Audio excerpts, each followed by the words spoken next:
Mais du coup, un par un, vous pouvez juste donner votre nom et dire ce que vous faites et en quoi vous êtes lié à tout ça. Merci. Allez, Yvan, on démarre.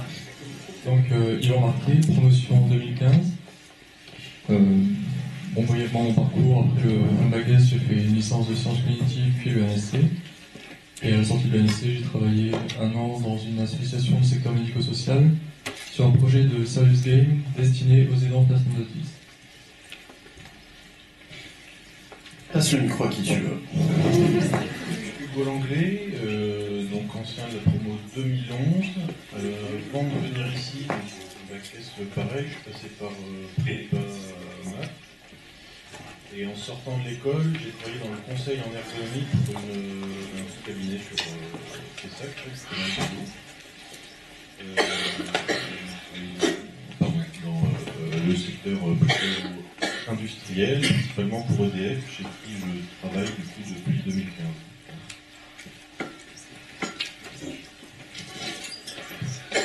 Bonsoir, Sébastien Grua, moi je représente la société Brainify, on est installé à l'ENSC, on est une petite start-up qui a démarré il y a 2 ans et demi. Moi j'ai plutôt passé dans le monde des start-up et dans l'informatique, et du coup moi j'ai recruté pas mal d'ingénieurs sur la région, j'ai une bonne vision de ce qu'un recruteur dans mon domaine peut demander à un ingénieur informaticien ou politicien lors d'un rendez-vous. Bonjour, donc moi Marc Renaud, moi je suis ingénieur de formation et j'ai créé une start-up en juin de cette année.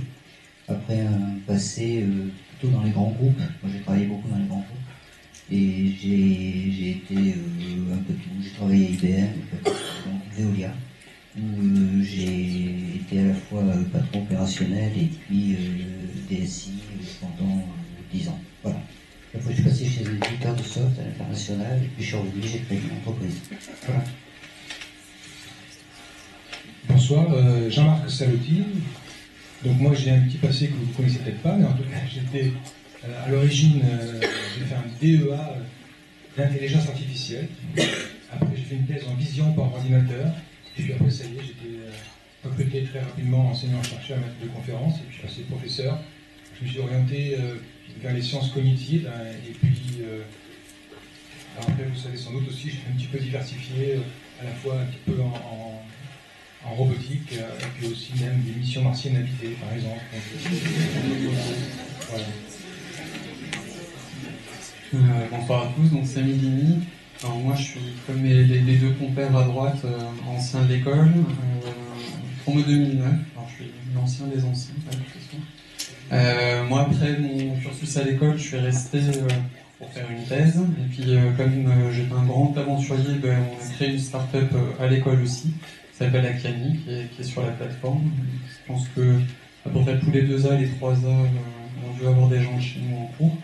Et donc nous, on est spécialisé dans le conseil en facteur humain et en expérience utilisateur. Donc on recouvre un petit sous-domaine de la cognitique et ça nous donne une petite idée du marché tel qu'il est aujourd'hui. Merci à tous. Pour commencer, je vais replacer un petit peu le pourquoi du comment. Donc en fait, pourquoi cette table ronde? C'est une idée qui a germé dans la tête de Séni et moi-même, lorsqu'il était encore en postdoc, si je ne dis pas de bêtises. Voilà, où en fait on est parti d'un constat qui est qu'en 2e année, beaucoup d'entre nous, dont moi le premier quand j'étais en 2e année, on fait le constat de pourquoi on est là et à quoi tout ça, ça va nous servir.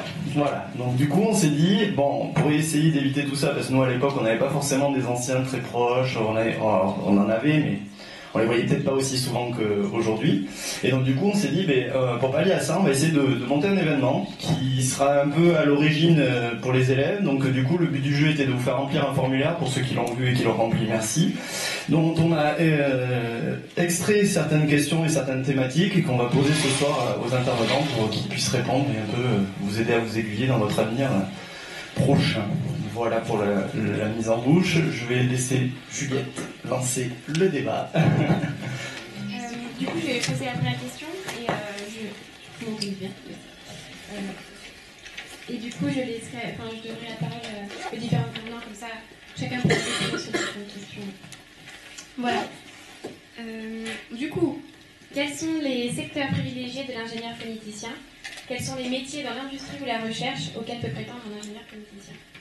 Du coup, monsieur et Samy, allez-y. J'ai pas le droit au monsieur. Pas encore un monsieur. Alors, repose-moi la question, parce que je ne m'attendais pas à ce que ce soit pour moi. Les secteurs privilégiés de l'ingénieur phonéticien. Et quels sont les métiers dans l'industrie ou la recherche auxquels on peut prétendre? Alors, je crois, enfin, ça va être une vision très personnelle, mais c'est une question qui est excessivement large. Excessivement large pour le coup. Parce que je ne crois pas qu'il y ait de secteur privilégié. L'ingénieur phonéticien a ces deux domaines de compétences qui sont très forts, à savoir le domaine des sciences humaines, avec des gros guillemets, le domaine des sciences techniques, qui lui permettent d'intervenir dans toute problématique où l'homme serait en interaction avec un système socio-technique tel qu'il soit. Donc ça peut être un système très simple, une application mobile, un site internet, ça peut être des systèmes plus complexes, une salle de contrôle de centrale nucléaire, un cockpit d'avion, ça peut être des systèmes de systèmes, du coup des systèmes humains aussi. Enfin, à mon sens, à partir du moment où il y a un être humain en interaction avec un système socio-technique, l'ingénieur cogniticien a une légitimité à pouvoir intervenir et à mettre en place les méthodes et les outils pour pouvoir l'analyser. Alors du coup, ça répond à la première question en disant, à mon sens, absolument tout. Après, le type de poste, là aussi, c'est relativement large. Ça va vraiment dépendre. L'école est là pour vous donner les connaissances que vous allez transformer en compétences en fonction de vous, de vos goûts personnels, de votre appétence, l'orientation que vous allez souhaiter donner. Et là encore, l'éventail des possibles, il est très large. Ça commence ça va de la gestion des connaissances à l'ergonomie d'interface. Alors, plus l'ergonomie d'interface que l'ergonomie en tant que telle, parce que je ne suis pas certain aujourd'hui que l'ingénieur cogniticien ait la légitimité à aller concurrencer un ergonome de métier sur ce terrain-là. En tout cas, l'ergonomie d'interface, donc tout ce qu'il y a derrière en matière d'utilisabilité, de désirabilité, donc d'expérience utilisateur, ça recouvre les problématiques de facteurs organisationnels et humains. Sur la partie organisationnelle, exclusivement, ou sur la partie plus humaine, pour tout ce qui est de l'ordre de la mesure de la physiologie, de la cognition, toutes ces choses-là. Bref, ça recouvre un panel qui est assez large. Et encore là, je n'ai pas du tout abordé toutes les questions qui sont plus d'ordre technique, où évidemment, il y a une plus-value qui est plus grande encore, puisque je crois que l'une des grandes caractéristiques de l'ingénieur cogniticien, c'est une vision personnelle, c'est d'être à l'interface, c'est bien pour ça qu'il travaille aussi sur cette thématique-là, entre les métiers de l'ingénierie technique et les métiers de l'ingénierie, entre guillemets, sociale, du facteur humain de l'homme. Donc ça recouvre là aussi beaucoup de métiers différents. Ok, merci. Peut-être que certains d'entre vous ont des questions pour rebondir sur ce que vient de dire Samy, pour affiner, rentrer un peu plus dans le détail. Non, pas de questions? Si.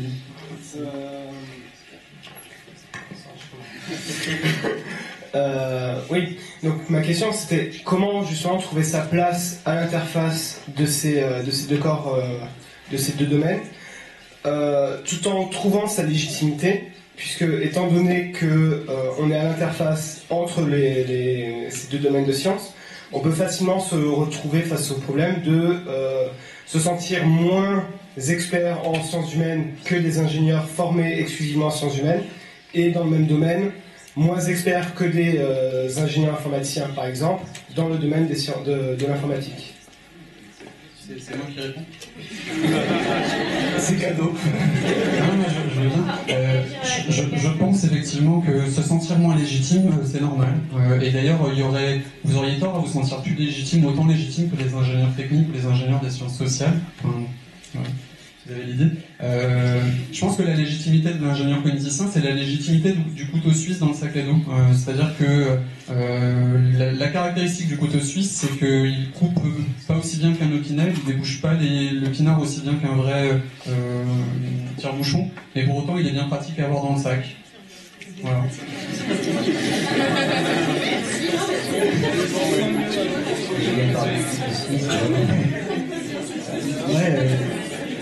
Moi, je trouve cette question, elle est pertinente. Et ce que j'ai pas dit, c'est que moi je n'ai pas du tout la prétention d'être spécialiste dans la cognitique. Hein. J'ai découvert votre école il y a peu. Hein. Et ça m'interpelle parce que je me la suis posée en fait, vu de l'autre côté de la barrière. Et pour vous expliquer pourquoi je me la suis posée, ma startup, ce qu'elle fait, c'est qu'elle développe la performance par l'usage. Donc on est dans les technologies de l'information, et ce qu'on fait, on aide les gens qui ont dans les grandes entreprises des déploiements de logiciels à s'approprier les usages. Et du coup, moi ce que je cherchais, de manière extrêmement pragmatique, c'est quelqu'un qui soit bilingue. C'est-à-dire que quand on est, et je comprends très bien la question parce qu'on peut se dire finalement quand on est ni dans un camp ni dans un de l'autre, on est au milieu de nulle part et puis après on sert. Hein. Donc moi je crois qu'il n'y a pas beaucoup de gens qui sont bilingues, tout simplement. Et ce qui m'intéresse particulièrement, c'est des gens qui sont capables d'appréhender à la fois un facteur humain et un comportement humain. Moi c'est plutôt dans une technologie ou face à une technologie, vous le dites comme vous voulez.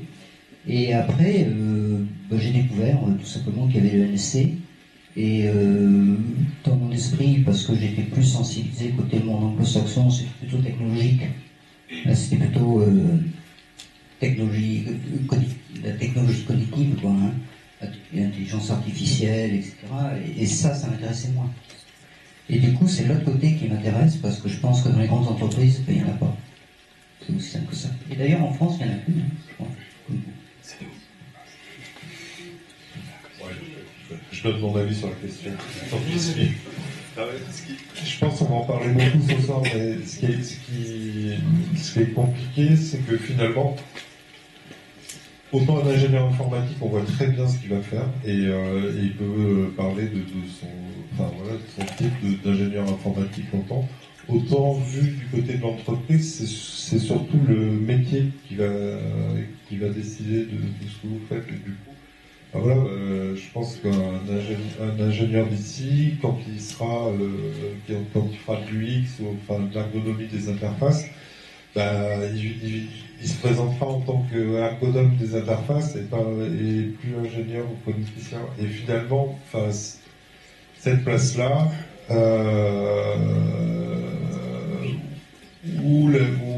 reviens à ta question, où tu disais finalement dans quoi je vais me situer.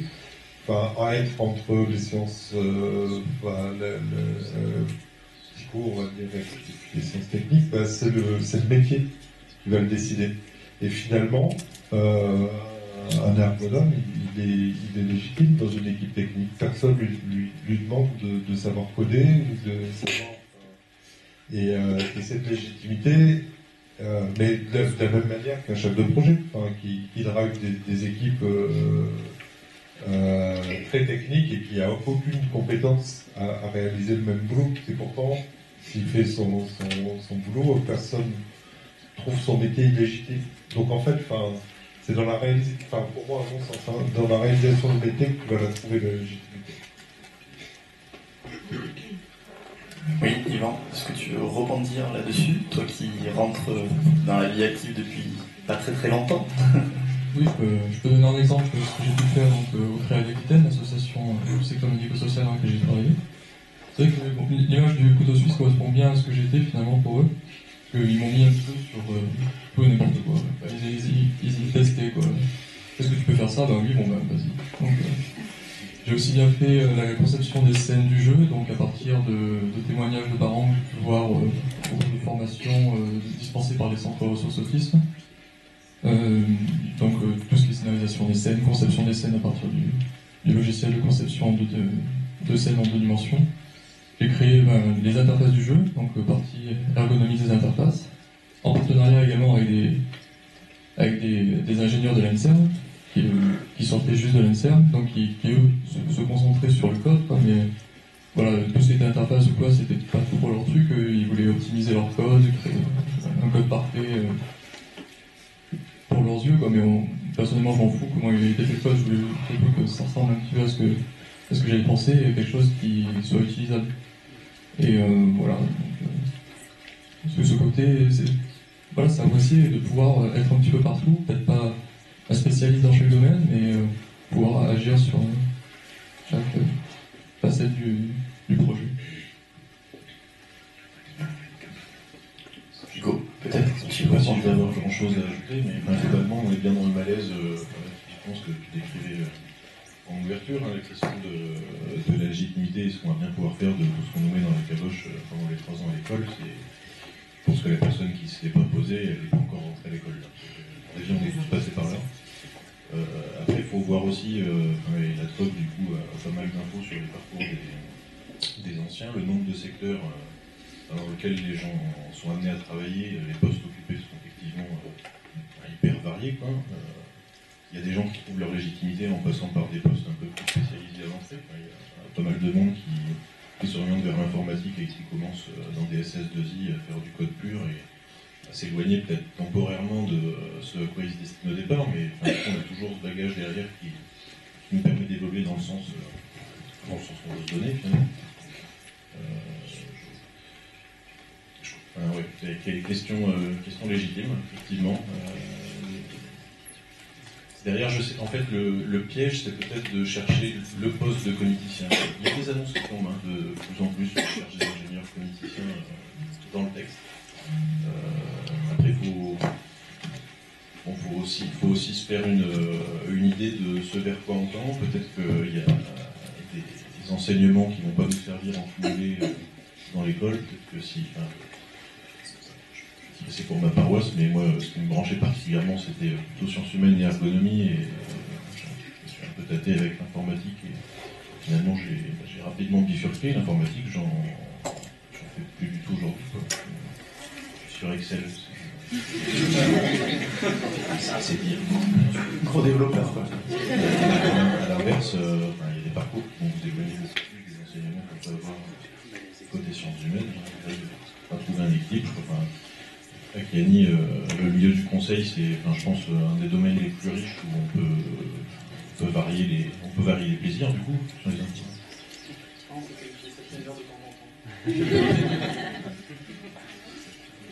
Finalement, c'est assez ouvert, quoi. Faut pas être dans une case, ça permet d'être un peu partout aussi. Jean-Marc, tu veux rebondir dessus? Pas sur Hugo, hein. Oui, il y a plusieurs choses à dire.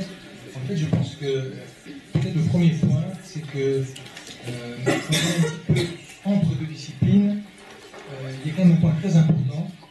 On dit toujours, hein, c'est qu'on peut faire l'interface, on peut faire justement ce que les deux personnes qui sont dans des disciplines vraiment différentes ne savent pas faire, c'est-à-dire en fait communiquer.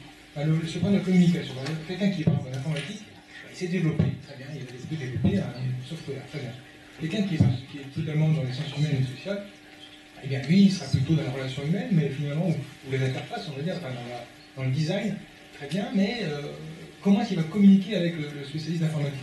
Et en fait, donc, c'est là que le clinicien, en tout cas le spécialiste à la fois des deux disciplines, est capable de prendre le problème et de dialoguer avec les deux personnes pour finalement aller vers la meilleure solution. Parce qu'en fait, sinon, il y a le risque, le pharmacien développe, après c'est l'autre qui va me dire « Ah mais non, c'est pas bon, on peut faire autrement ».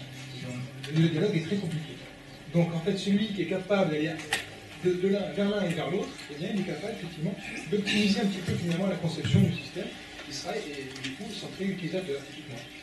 Je voudrais rebondir encore sur un autre exemple, peut-être plus pertinent encore, c'est celui du système cobotique. C'est-à-dire en fait, à l'heure actuelle, il y a de plus en plus de cobots, c'est-à-dire en fait de systèmes où il y a collaboration entre l'homme et le robot qui sont développés. Et pendant très longtemps, je pense qu'il y a des roboticiens à qui on a posé la question, voilà, on a développé certaines choses, mais en général, le roboticien, lui, ne sait pas prendre en compte l'humain. C'est-à-dire qu'en fait, il va faire un robot, donc il fait une tâche de A à Z, il va tout automatiser. Et si on lui dit, fais un système dans lequel il va y avoir un humain qui va participer, il ne sait pas faire. Il sait automatiser une tâche, mais un humain qui va il ne sait pas faire. En tout cas, il y aura beaucoup de difficultés à le faire. Et évidemment, quelqu'un qui est spécialiste de facteur humain ou d'un plan de travail, bah, lui, il sait donner une tâche à un humain, mais spécifier un système robotique, robotique avec, il ne saurait pas non plus. Donc c'est là que le cogniticien est capable effectivement de prendre la dimension mécanique, automatique, donc technique, et la dimension humaine, et bien il sera capable là du coup d'aborder vraiment de manière tout à fait appropriée la conception du système cognitif. Merci Jean-Marc. Donc du coup tu me fais une super transition pour la suite. Du coup, pour toi, Jean-Marc, quelle est la différence entre un ergonome, ou le vilain mot, un UX designer, un informaticien et un cogniticien. Allez, courage. Et en fait, j'ai voulu d'abord, je ne vais pas prendre la parole sur tous ces quatre points-là, mais je voulais peut-être revenir sur un point quand même, parce que, en fin de compte, sur le cogniticien, la définition du cogniticien, je voulais en fait peut-être revenir sur le point de vue étymologique, si on peut dire, parce qu'en fait, le cogniticien, à l'origine, évidemment, ça vient de sciences cognitives, et le cogniticien, donc, a priori, on aurait pu penser que c'était grosso modo un spécialiste de l'ingénierie des sciences cognitives, quoi, une chose comme ça. Et cependant, donc en fait, alors les sciences cognitives, il faut les définir, mais enfin, ça a trait plutôt à la compréhension, au mécanisme de raisonnement, évidemment à la connaissance, tout ce qui tourne à la connaissance, la formation, l'apprentissage, ok. Mais en fin de compte, sur le métier de cogniticien, on s'aperçoit que ça a un petit peu dérivé sur les interactions du système et sur les facteurs humains qui ne sont pas vraiment, en fait, à mon sens, des sciences cognitives. C'est-à-dire en fait, le stress, qu'est-ce que ça vient faire dans la cognition? C'est lié, évidemment, c'est lié, c'est très lié même, mais ce n'est pas.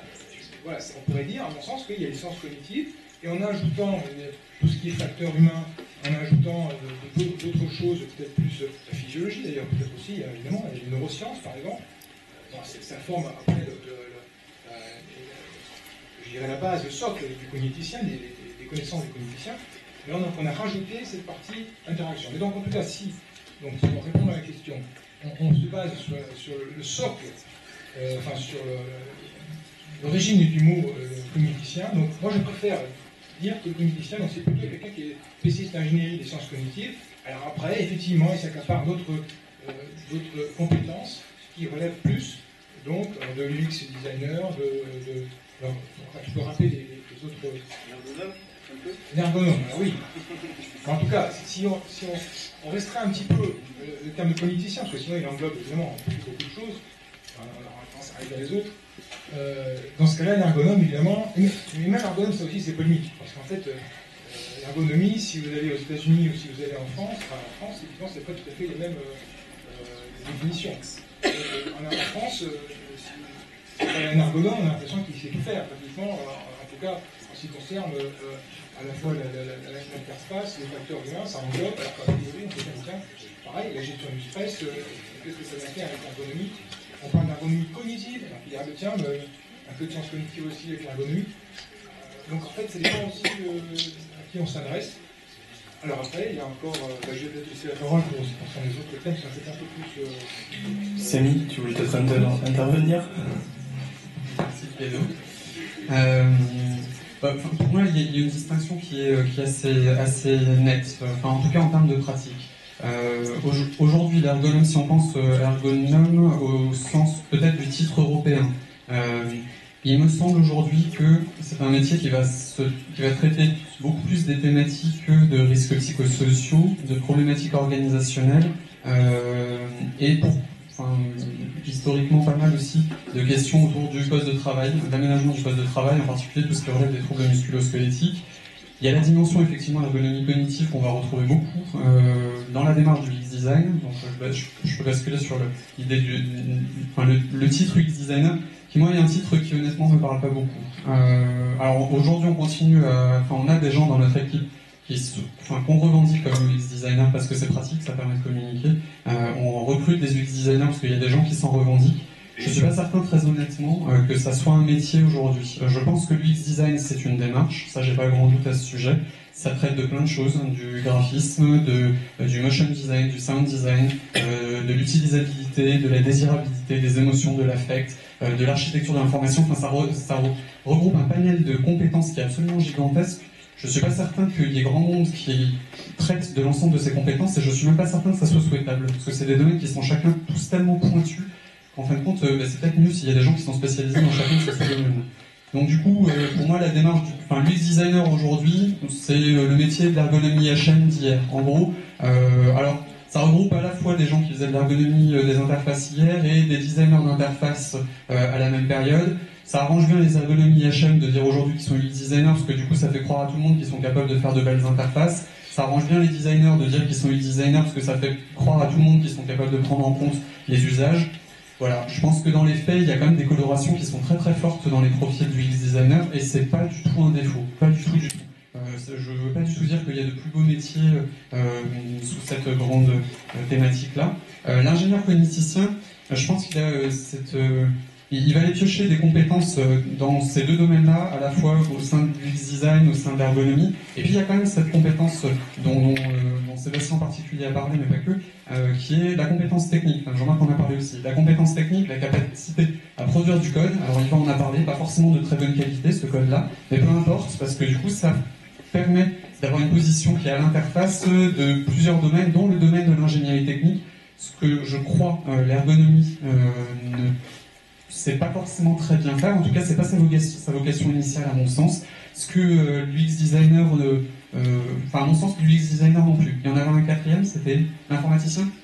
L'informaticien aujourd'hui, et je crois que c'est souhaitable et je crois que c'est beaucoup fait dans sa formation, il a vraiment une sensibilisation au fait que la démarche, elle doit être centrée, elle doit prendre en compte les usages, les besoins, les attentes utilisateurs au sens large. J'ai quand même le sentiment, et pour aujourd'hui enseigner aussi dans des écoles qui forment des informaticiens, j'ai quand même l'impression aujourd'hui que, contrairement aux 3 métiers précédents, le point d'entrée de la problématique, c'est souvent la technologie, la capacité technique à répondre à un problème. Et là encore, je critique pas du tout, c'est tout à fait une approche qui est acceptable. Et je crois que du coup, la partie usage, besoin et utilisateur, utilisation arrive un peu dans un second temps. J'ai l'impression, en tout cas. Ça répond à la question ? Oui, tout à fait. Tout à fait, pardon. Peut-être il y a des questions, des gens qui veulent rebondir sur ce qui vient de se dire. Pas hésiter, je vais passer le micro. Paul Marty, peut-être, tu veux rebondir. Très bien, mais écoute, du coup... Ah, pardon, je me tourne, ça y est, de suite, il y a plein de questions. Ouais, c'est vrai. Donc, ouais, c'est bon, pour rebondir sur ce que tu disais, Sémi, à la place du terme UX designer qui sont chez Akanis, quel mot serait le plus adapté en fait, vu que c'est, comme on l'a vu, c'est quelque chose de très global et ils font quoi du coup, les UX designers d'Akanis en quelque sorte Alors nous, on a des profils de UX designers qui sont plus spécialisés sur les thématiques de user research, c'est-à-dire des démarches d'ergonomie au sens analyse de l'activité, émergence des besoins. D'ailleurs aujourd'hui, ils se revendiquent plus UX researcher que UX designer. On a des profils qui sont le cran d'après, c'est-à-dire qu'ils sont capables d'intégrer les retours qu'on va fournir et ils vont pouvoir animer des ateliers, mais en même temps c'est pas leur cœur de métier. Par contre leur cœur de métier ça va être beaucoup plus le maquettage, la fidélité, l'architecture de l'information jusqu'au wireframe. Éventuellement commencer la direction artistique, donc la partie UI, mais c'est pas le métier. Et après, on va avoir en bout de chaîne des profils, alors qui pour le coup, eux, ne sont pas qualifiés de UX designer, qui sont plus qualifiés de UI designer, mais n'empêche que ça s'intègre dans la même démarche de construction d'une expérience utilisateur, et qui, eux, on les appelle UI designers, dans d'autres agences, ils appellent ça des directeurs artistiques. Ils sont là pour construire les aspects graphiques, visuels, l'émotion graphique et visuelle, voire même, pourquoi pas le motion design, pourquoi pas le sound design, tous ces aspects-là. Et voilà, vraiment arriver, une fois qu'on a fait émerger le besoin, qu'on l'a structuré, qu'on l'a architecturé via du zoning puis du wireframe, voilà. La chaîne de compétences globale de l'UX design, chez nous, elle se construit comme ça. Et c'est chez nous, c'est une vision qui est très... je voudrais surtout pas dire que c'est la vérité. Moi, je voudrais tout simplement raconter une expérience parce que je partage assez l'UX designer. Je suis pas sûr que ce soit une personne, mais chez l'éditeur de soft où j'étais, je suis encore en contact avec des grands éditeurs de soft, il y en a partout des UX designers. Ceux que j'ai bien connus, c'était une personne, et en fait dans une boîte de 350 personnes, qui faisait en fait de l'UI. Et quand on regardait véritablement qui était porteur de cette expérience utilisateur, c'était bien compliqué à dire. Et il y avait une autre partie dont on n'a pas encore parlé, qui était beaucoup plus porteuse de ça, c'était les product managers. Parce que dans les boîtes de soft, je ne les connais pas toutes, mais souvent il y a une équipe qui est en charge du produit et qui passe leur vie d'ailleurs selon la taille de l'entreprise dans les avions pour aller voir les utilisateurs et qui sont à l'interface avec le dev. Et ces gens-là, c'est pour ça que je rejoins assez ce que vous avez dit, c'est que en fait il faut qu'ils comprennent le développement, parce que s'ils n'en ont jamais fait, c'est extrêmement difficile pour eux. Et en même temps, il faut qu'ils découvrent la façon dont les utilisateurs vont véritablement, c'est un pléonasme, mais utiliser l'application. Et pour la boîte dont je parle, à laquelle je pense, qui avait finalement peu de produits, mais diffusés dans 27 pays, leader mondial dans son domaine, c'était hallucinant de voir à quel point l'équipe de développement d'une centaine de personnes avait peu d'idées de la façon dont les utilisateurs se servaient véritablement des produits. Et c'était extrêmement étonnant de voir à quel point les utilisateurs étaient tout à fait inventifs pour arriver d'ailleurs à trouver des chemins qu'ils n'avaient même pas pensé et qui étaient tout à fait curieux.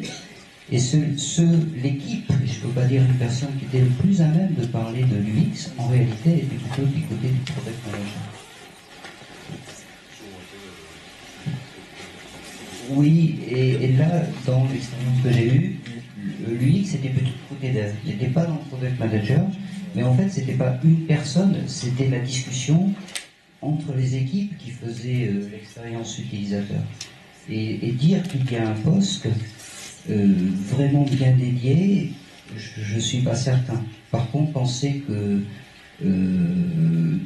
dans ce que vous faites et ce que vous apprenez, pour ce que j'en connais, là, il y a une place, ça, j'y crois beaucoup, je vous situe naturellement par mon expérience, plutôt du côté de l'équipe Product Manager, mais après, il n'y a pas de vérité dans les organisations, il y en a autant que d'entreprises.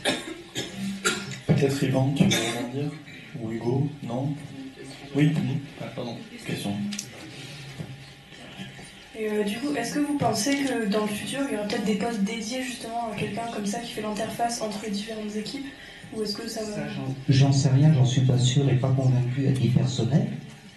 Mais vous savez, dans le passé, et c'est pas une blague, dans les grandes boîtes, quand l'électricité est arrivée, j'y pense parce qu'il y en a quelqu'un d'EDF, il y a des gens, ils se sont dit directeurs de l'électricité. D'accord? C'est un peu la même idée. Donc, moi, je suis pas certain. Par contre, est-ce qu'il y a des compétences qui sont à la frontière? Oui, ça, je le crois. Est-ce que je crois qu'il faut absolument développer les deux axes? Oui. Est-ce que je crois qu'il ne faut pas privilégier d'une part à l'autre par rapport à l'autre? Oui, parce que si vous ne comprenez pas la technique, si vous ne savez pas développer, c'est quand même assez compliqué de faire de l'UX ou d'aller travailler dans une boîte de soft, même si vous ne développez pas. C'est bien de parler des choses, mais si on ne l'a jamais fait, voilà, on est un peu moins légitime pour le dire avec beaucoup de politesse. Moi j'ai fait beaucoup de conception de produits en mode start-up et sur des structures qui ont souvent grossi assez vite et où on a étoffé les équipes. Et donc souvent la conception au départ était faite autour d'une équipe technique parce que c'était quand même des problématiques très techniques au départ. Et après, en étoffant les équipes, on allait chercher justement des compétences transverses. Et il y a, je pense, en tout cas dans mon secteur, domaine startup,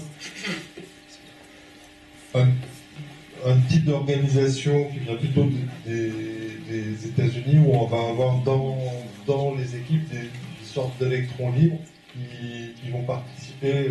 Par exemple, quand vous faites du Scrum, il y a un Scrum Master.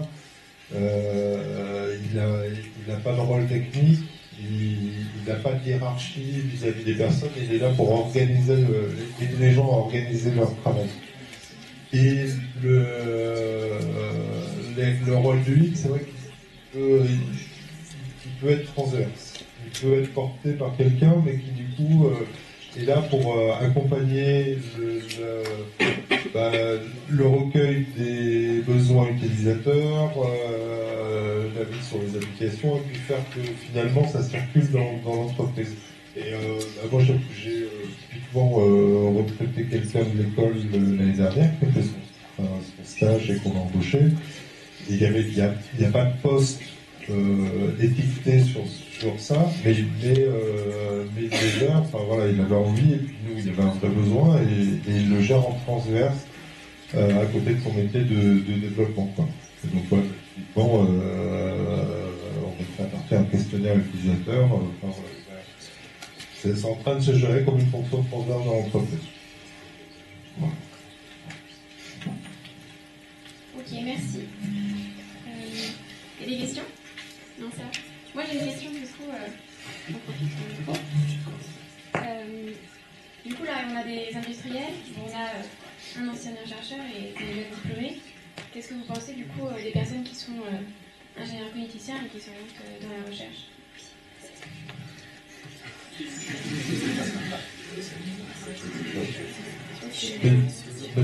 Je pense que c'est vraiment une appétence.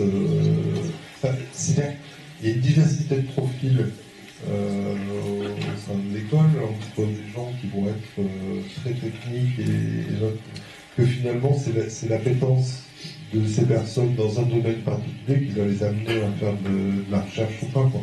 Mais il n'y a rien de bloquant pour ça. Moi, pour avoir été directement concerné, parce qu'après mon diplôme d'ingénieur, j'ai poursuivi en thèse.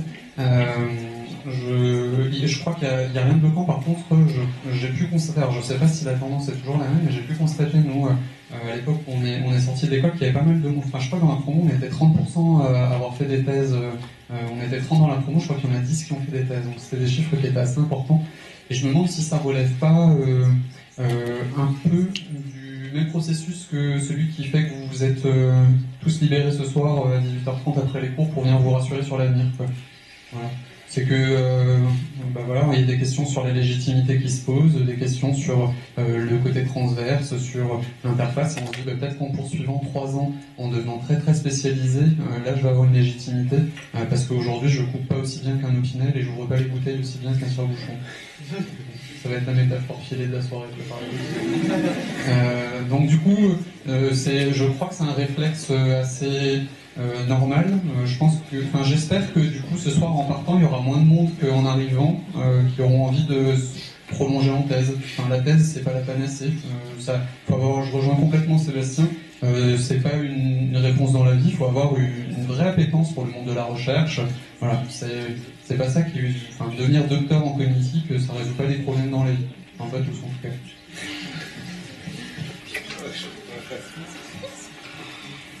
Il y a quelqu'un d'autre qui a une remarque, une question? Oui. J'arrive.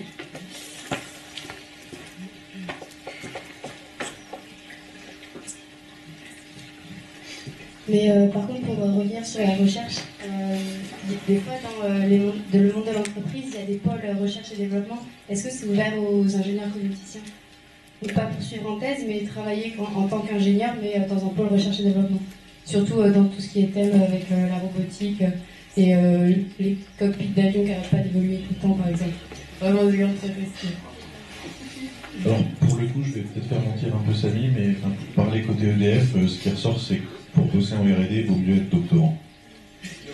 Pas docteur, pardon, docteur confirmé, c'est ça, avec diplôme par le Donc j'imagine que toutes les entreprises ne fonctionnent pas comme ça.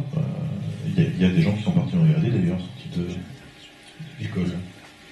Je confirme qu'en effet, avec un simple diplôme d'ingénieur politicien, on peut partir en R&D, donc il y en a plein d'anciens qui ont fait ça, et dans différents groupes, selon les groupes, selon les boîtes, selon l'importance des boîtes, selon s'ils sont beaucoup à l'international ou pas, vous avez une reconnaissance du doctorat qui est présente ou pas. Donc voilà. Donc moi, ma vision des choses sur cet aspect-là, c'est que en France, le doctorat est pas bien reconnu, ou en tout cas pas très bien. Voilà. Voilà, c'est ça. Non, je peux en parler maintenant.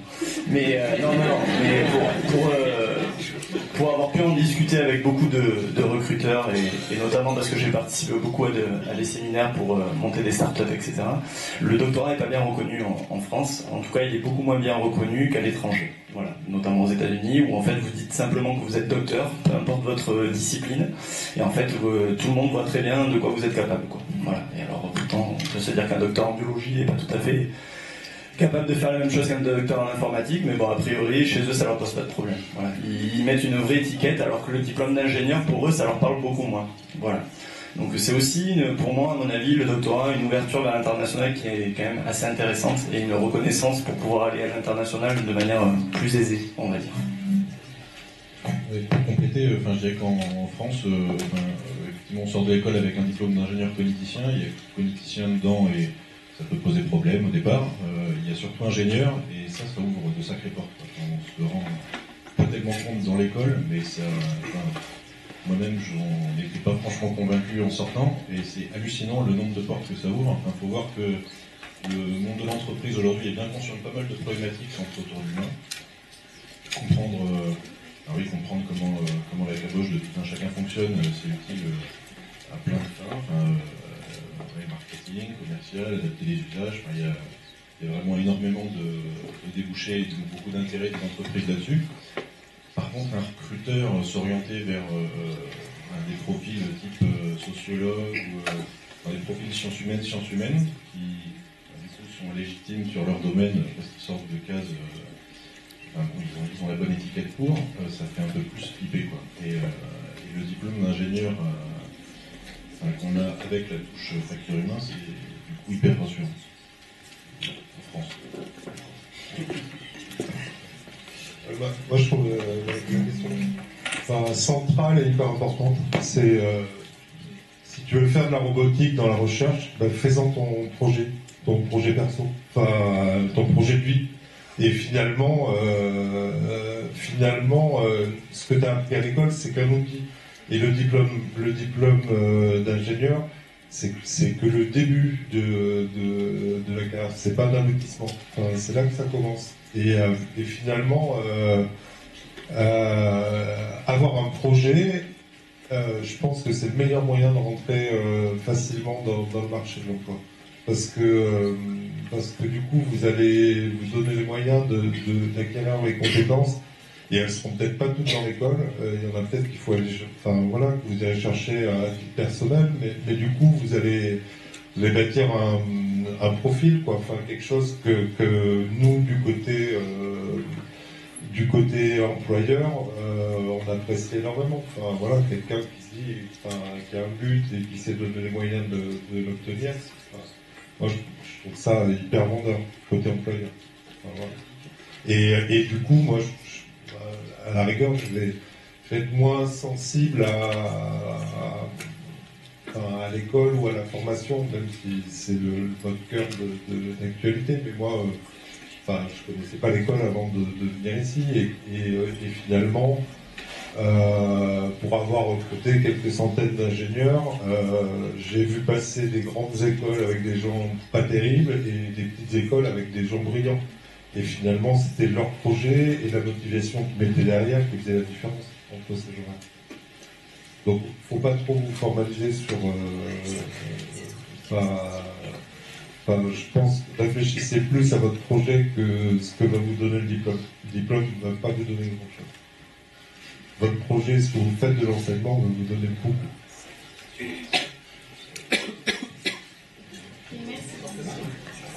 Du coup, on va passer à la question suivante. Elle va s'adresser à Marc Renaud. Le rôle d'un ingénieur cogniticien, quels sont ses rôles au sein d'une société? Donc, tu nous as dit, il me semble que tu avais embauché un cogniticien. Donc, pour toi, qu'est-ce que tu attends de lui au jour le jour? Pourquoi tu l'as embauché? Moi, j'attends tout. Ça, c'est clair. Voilà. En fait, pour moi, moi, ce que j'attends, c'est assez simple. En fait, pour moi, c'est un concepteur. Donc, c'est un concepteur et chef de projet. Il fait les deux. Pourquoi un concepteur? Parce que, en fait, ce que nous concevons, ce sont des parcours d'apprentissage de multiples façons en utilisant de la technologie, c'est-à-dire en fait en clonant des applicatifs. Donc on fait la simulation applicative d'une part, et d'autre part on fait, pas encore, mais c'est quelque chose qui est en préparation, on va faire du coaching digital, c'est-à-dire en fait mettre en fait pendant l'expérience utilisateur, mettre des guides utilisateurs à disposition, il y a pas mal de technologies qui existent aujourd'hui, à disposition des utilisateurs applicatifs. Donc dans ce cadre-là, ce qui est compliqué, c'est justement non seulement d'être capable de produire véritablement les batteries d'exercice, mais aussi, donc là il y a un côté un peu technologique, mais aussi de concevoir quelque part la progression comment on fait pour motiver quelqu'un à apprendre? Quelles informations on lui donne? Comment on lui présente finalement les contenus? À quel rythme? Sous quel angle?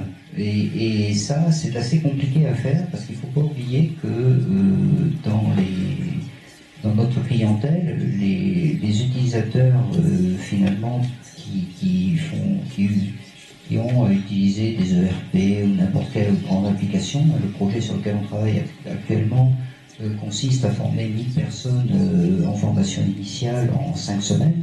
Et après, à assurer la formation continue, ou en tout cas leur donner les moyens d'avoir la formation continue. Ces gens-là, finalement, quand ils ont une nouvelle application, c'est une excellente réponse à une question qu'ils n'ont pas posée.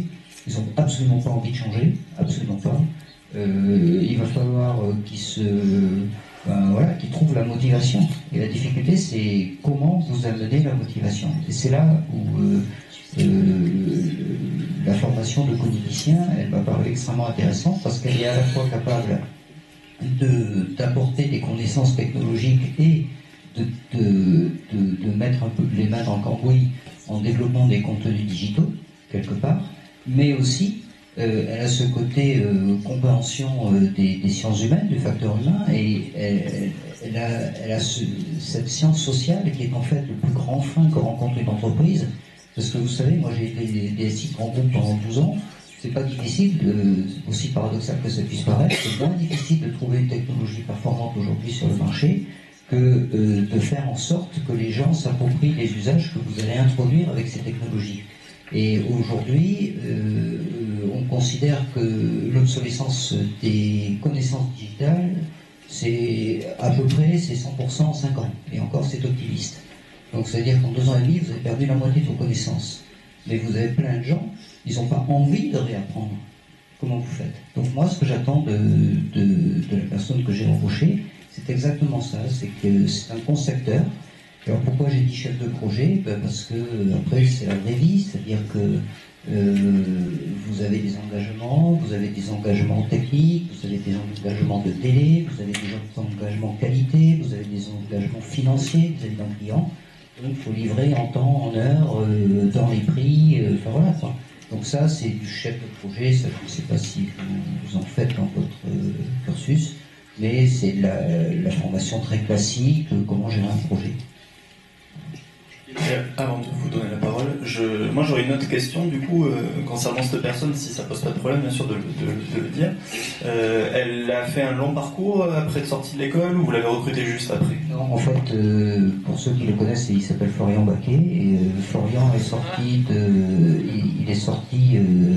l'année dernière, la promo cette année, donc il n'a pas fait de parcours.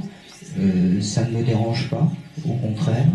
Déjà, c'est un choix personnel, hein, c'est-à-dire que d'une manière assez générale, moi ça me plaît. Hein, faut rejoindre complètement, quelque part, il faut de la motivation, et cette motivation, elle n'est pas unilatérale, elle est bilatérale. C'est-à-dire que moi j'attends de quelqu'un qui soit motivé, mais si je ne suis pas motivé pour lui apprendre, c'est-à-dire à un moment il faut se regarder en face. C'est-à-dire que si moi je veux quelqu'un qui est très jeune et qui a en même temps qui sort d'école et qui a une expérience pharaonique, je me regarde dans la glace, je me dis que j'ai un problème quand même. Hein, voilà, de manière simple. Donc moi ça m'intéresse de faire ça, je le vois plus comme un chemin qu'on fait ensemble quelque part. J'apporte mon expérience, j'apporte tout mon passé, j'ai industrialisé ma méthode, ça se fait pas au hasard, hein, c'est-à-dire que ça me demande du travail aussi, mais d'un autre côté, eh ben, ça amène beaucoup, je pense, aux deux, parce que ce que j'attends de quelqu'un, c'est qu'il amène finalement son envie. Et c'est ça que je recherche plus quelqu'un qui sait apprendre que quelqu'un qui sait. Moi, ce qui m'intéresse, c'est qu'il sache apprendre et qu'il ait envie d'apprendre. Je vous ai posé la question, bon, je savais très bien qui c'était. C'était aussi pour donner aux élèves l'information, comme quoi, en fait, on n'a pas forcément besoin d'avoir fait un parcours extraordinaire, etc. Que le fait d'avoir un simple diplôme d'ingénieur, j'aime bien le mot simple, le fait d'avoir ce diplôme d'ingénieur, et notamment en cognitique, suffit à ce que des personnes qui ont eu des expériences très grandes ou qui ont monté leur société nous fassent confiance. Donc voilà, donc ça c'est important que vous le compreniez, notamment ce soir. Absolument, mais ce que je vais dire, ça ne parle que de moi. Hein. Moi, finalement, l'école, ce qu'elle m'assure en moi, c'est qu'elle met son tampon quelque part, et elle me dit, ben voilà, celui-là, celle-là, il sait apprendre. Voilà, c'est ça qui m'intéresse. Et après, c'est vrai que quand on fait des entretiens, etc., ben, ce qu'on cherche quand même, c'est la motivation. Et la question qu'on se pose, c'est, ok, il sait apprendre, il sort d'une grande école, très bien, il a fait son parcours. C'est vrai, il y a des écoles qui sont plus ou moins cotées, très bien. J'ai vu des gens, moi j'ai dirigé des polytechniciens, j'en ai vu qui étaient intellectuellement extrêmement brillants, mais qui avaient quelques lacunes, voilà, de côté. Hein. Et j'en ai dirigé beaucoup, je ne suis pas polytechnicien moi.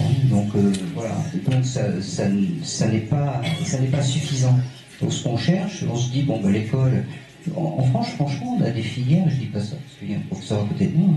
Moi en France, on a des filières qui sont bonnes, qui forment. J'ai travaillé pendant 2 ans au Canada, où j'allais au Canada tout le temps, et ils nous piquent nos étudiants. Enfin, il y a un moment, ça fait, pardon, mais ça me gêne, quoi. Voilà. Donc, moi, je vous dis, levez l'excellence. Il y a des fondamentaux, après j'ai des critiques, hein, mais comme tout le monde. Hein. Donc, il y a des fondamentaux, il faut les avoir, il faut travailler, il faut bosser dur. Mais, normalement, quand vous sortez de cette école, vous savez apprendre. C'est ça qu'on attend. Et l'autre chose que j'attends, c'est que vous ayez envie. Voilà.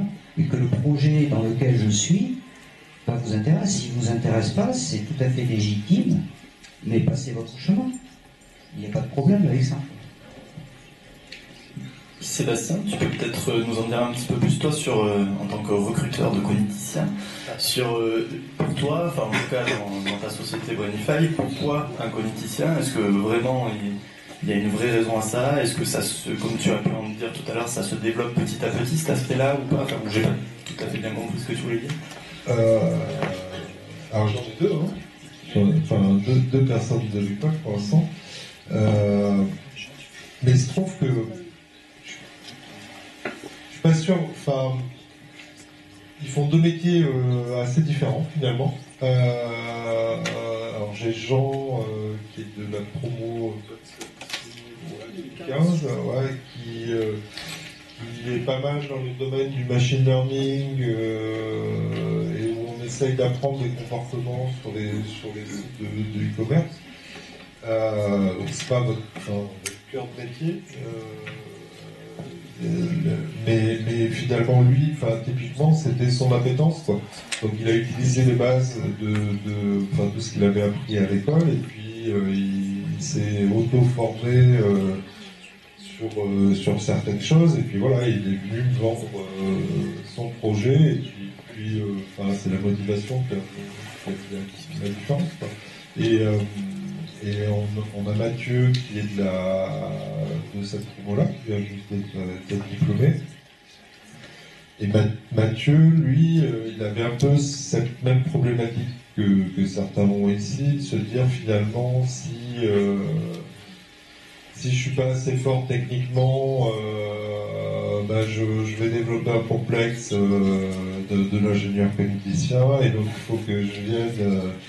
faut que je vienne me former auprès d'informaticiens sur des technos durs. Donc il est passé vraiment sur la partie back-office, de la grosse techno, quoi. Et ça se passe super bien. Et encore une fois, ça se passe bien parce qu'il avait bien identifié son projet et que de gré à gré, on est rentré dans un schéma où sa motivation fait qu'on a un bénéfice à la fin. C'est-à-dire on a passé du temps à le former au départ, mais voilà, il est super intéressé par ce qu'il fait, il s'éclate et il le rend à l'entreprise. Je pense que si à terme je cherche un ergonome, j'irai le chercher ici aussi. Et ça fera 3 profils qui feront totalement des choses différentes dans l'entreprise. Et donc, pardon, je dis ergonome. UX designer, un ingénieur cogniticien. Voilà.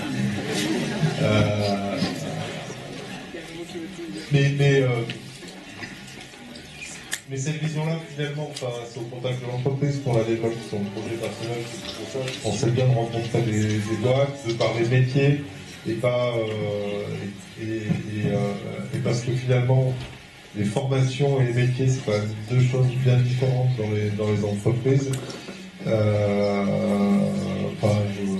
Moi, quand j'étais chez Cdiscount, j'ai recruté des anciens profs qui voulaient venir faire de l'informatique. Alors j'avais des ingénieurs biologistes, j'avais des profs de bac, j'avais un prof de philo qui était un super informaticien. Enfin, oui, il n'y a pas de schéma unique. Donc, et par contre, moi j'ai toujours veillé à ça, c'est-à-dire quelqu'un qui a envie, il va réussir. Qu'il soit un ingénieur politicien, qu'il a envie d'exercer quelque chose dans un domaine, il va réussir. Hugo, peut-être tu pourrais nous donner ton avis sur le rôle du cogniticien dans un grand groupe comme EDF par exemple. Qu'est-ce que, d'après toi, ils attendent de toi dans ton équipe? Parce que tu parlais, a priori, chez EDF, ils voulaient plutôt des docteurs. Donc du coup, je crois pas que ce soit le cas pour toi. Et donc du coup... j'ai un faux diplôme. Ah oui, tu m'as menti. Ah d'accord. Non mais du coup, pour toi, pourquoi toi là-bas? Qu'est-ce qu'ils attendent de toi au jour le jour? Quel est ton rôle? Alors du coup, moi je travaille sur un poste un peu particulier qui est celui de consultant facteur humain. Donc, mon rôle, il y a beaucoup de gens dans la centrale qui ne connaissent pas non plus en fait. Donc, c'est un peu, en gros, je pense que je m'éloigne un peu du cœur des apprentissages côté ENSC. Là. Enfin, je disais tout à l'heure, par exemple, l'informatique, c'est vraiment complètement laissé de côté. Ce qui les a intéressés dans le profil, c'est en fait ce qui les intéresse, c'est de travailler sur la fiabilité humaine. Ça fait quand même partie d'une bonne partie des enseignements.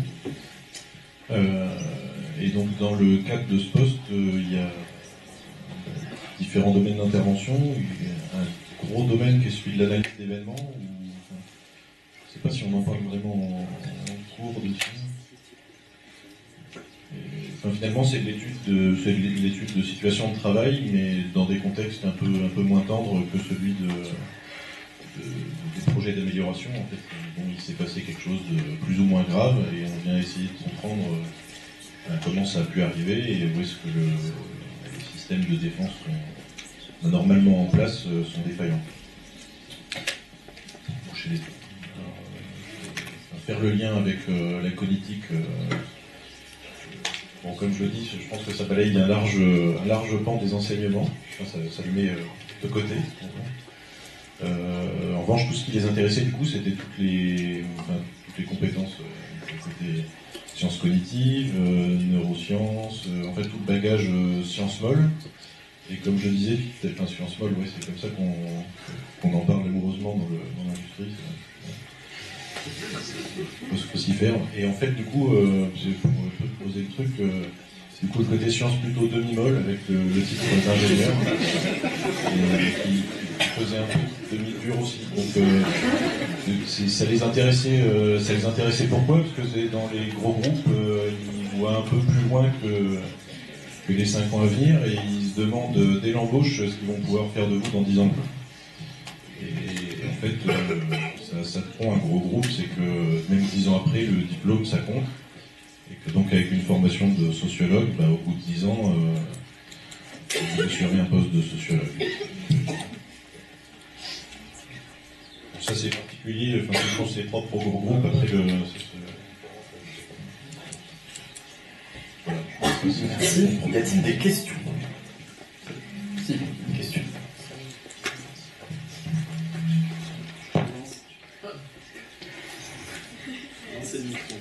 C'est bon?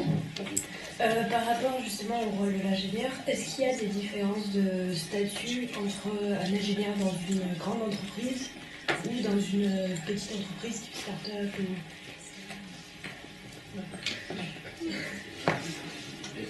La question. Nomme-les. C'est moi qui choisis. Non mais ouais, une différence énorme. Vous savez que dans ma réponse tout à l'heure, j'ai pas du tout pensé au fait que dans un grand groupe, ton diplôme conditionne ta carrière. Et moi, je me souviens, enfin, voilà, à votre âge, quand je commençais à regarder, selon la catégorie d'ingénieur, tu n'avais pas accès au poste. Bon, j'ai quand même tendance à avoir l'espoir que ça pourrait changer, mais les organisations sont grandes et peu malléables. Et si ça change, ça viendra d'en dessous, ça viendra des petites boîtes qui pousseront,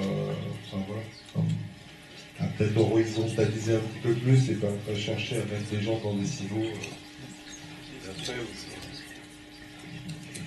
Ouais. Moi, ce que j'aurais tendance à dire, c'est... Moi, je pense que dans un grand groupe, je pense qu'il n'y a pas de vérité. Dans un grand groupe, on peut très bien s'y épanouir. Moi, je m'y suis épanoui pendant plus de 20 ans. Donc, je ne voudrais pas les opposer. Par contre, il me semble, mon expérience, c'est que les grands groupes, c'est l'avantage et l'inconvénient. L'avantage, c'est que vous avez quand même quelque chose qui est plus tracé, et l'inconvénient, c'est qu'il est plus tracé. Vous voyez ce que je veux dire? C'est cadré. Donc, c'est plus difficile de sortir sortir du cadre. Et c'est un peu compliqué, et là encore, on retrouve les propres choix que l'on peut faire. Dans une start-up, c'est un projet. C'est très différent. C'est un projet. Alors, c'est un projet, l'avantage c'est que c'est un peu une auberge espagnole, hein. Vous y trouverez ce que vous amènerez, vous avez de l'impact, vous avez forcément du poids et vous construisez. Et puis l'inconvénient, c'est un peu plus de bazar, hein. Là aussi pour le dire poliment, c'est moins structuré, il y a d'autres questions qui se posent, on n'a pas forcément les réponses, on n'a pas de moyens, on a d'autres problèmes. Donc voilà, après ça dépend comment on est, et si j'essaye juste parce que je pense que c'est l'intérêt pour vous de témoigner. Moi j'ai vraiment eu une coupure parce que j'ai travaillé dans un monde très anglo-saxon qui était IBM, extrêmement cadré avec des procédures pour tout et tout pour des procédures, et ça m'a cassé les pieds, voilà, il n'y a pas d'autre mot. Et je suis parti dans un grand groupe qui était très très décentralisé, où finalement c'était beaucoup plus un groupe, c'était plutôt un assemblage de PME, jusqu'à ce que je dirige, entre guillemets, ma PME. Et puis un jour, ce qui s'est passé, c'est que ça a commencé à se structurer, à devenir beaucoup plus carré, et c'est pas moi. C'est aussi simple que ça. C'est-à-dire qu'à un moment, moi, j'avais besoin de projets, j'avais besoin, voilà. Donc je pense que finalement, il faut tout pour faire un monde. Je pense que tout le monde ne se plaît pas dans les startups. Je pense qu'il ne faut pas non plus l'encenser. Je pense qu'il y a des inconvénients. Et en même temps, dans les grands groupes, c'est vrai que c'est plus difficile. C'est plus difficile d'avoir un impact, de sortir du cadre qui est prédéfini, un peu ce que vous disiez, hein, voilà, on vous met dans un truc, et puis dans 10 ans, qu'est-ce que vous allez être? Ah tiens, celui-là, il était ça, donc il va être sociologue. Voilà, okay. C'est exactement ce que vous disiez, mais sauf que c'est pas ça la vie. La vie, ça ne parle que de moi, hein, je veux surtout pas vous dire que c'est vous. Mais moi, c'est pas ma vie. Moi, je change. Voilà. J'ai des projets, j'ai des idées, j'ai envie de faire, voilà. Bon. Là, je m'amuse, moi je fais, je tente, je m'amuse pas tous les jours. En tout cas, je tente, quoi. Peut-être du coup, si je rebondis un peu sur ce qui vient de se dire, j'ai un peu l'impression du coup qu'en effet dans le grand groupe on va être très catégorisé, que notre voie va être tracée jusqu'à la fin, ou en tout cas elle va être difficile à changer, à moins de changer de poste, alors que peut-être dans un recruteur côté start-up, peut-être Céline tu pourras rebondir, mais au contraire va chercher quelqu'un qui va être capable de tout en changer, d'être capable de justement ce fameux couteau suisse. Céline. J'aurais du mal à généraliser ce qu'on fait chez nous. Nous, on a un mode de fonctionnement qui est un peu particulier, puisque on essaye d'avoir un management qui soit le plus horizontal possible. Donc, on cherche des profils qui soient très adaptables, on cherche des profils qui ont le goût, la curiosité de faire plein de choses différentes. Alors, j'ai l'impression que c'est un modèle qui se diffuse de plus en plus, mais pour autant, je ne suis pas certain que ça soit le modèle majoritaire, très loin de là. Même au niveau des startups. Nous, dans notre cas, c'est très clair que les diplômes nous intéressent assez peu. Moi, je voudrais revenir sur ce que disait Sébastien tout à l'heure par rapport au projet de vie et au projet que vous construisez vous. On a reçu récemment 2 candidatures pour des stages qui viennent pas du tout d'ici, hein, d'autres formations. 2 personnes qui ont une vision très claire de là où elles souhaitent aller, les étapes par lesquelles elles souhaitent passer, comment est-ce qu'elles se sont construites par rapport à ça, une vraie vision de l'articulation de leurs compétences par rapport à ce projet, ce qu'elles pourraient amener, nous, à notre structure, les projets qu'on a avec nos clients et notre vie interne. Et d'ailleurs, la meilleure preuve que je regarde pas les diplômes, c'est que je n'ai aucune idée de quel diplôme elles ont, ou de ce qu'elles passent. Ça m'intéresse pas en fait, mais pas du tout, du tout. Je sais juste que c'est des gens que je vais pouvoir embaucher derrière. Enfin voilà, elles sont au niveau M2. Voilà, ça, je sais que je peux les embaucher. Je sais qu'elles ont un discours et une vision qui est très cohérente, solide, argumentée, qui se défend. Et ça, à la limite, moi, c'est la seule chose qui m'intéresse réellement au moment où je dois les recruter, quand je les rencontre. Ce qui m'intéresse, c'est quand je les déstabilise en entretien, voir si c'est quelque chose qui tient le coup, ou si c'était juste de la façade pour une jolie candidature. Voilà, ça m'intéresse. Le reste, oui, le socle de compétences, il y a un savoir-faire et je crois dans nos petites structures, une dimension savoir-être qui est largement aussi importante, être capable effectivement d'apprendre, être capable de s'adapter, être capable de communiquer, être capable d'échanger, de prendre des coups de temps en temps, d'encaisser la critique. Enfin voilà, toutes ces dimensions-là, en plus des compétences et des connaissances qu'on transforme en compétences pendant le cursus. Je rejoins complètement Sébastien sur le fait, appropriez-vous votre projet, construisez-vous un projet. Quand on reçoit des candidatures qui sont... Enfin, moi, le nombre de candidatures où on dit « j'adorerais travailler chez vous parce que je vais savoir ce que je vais faire demain ». Ben cool, super.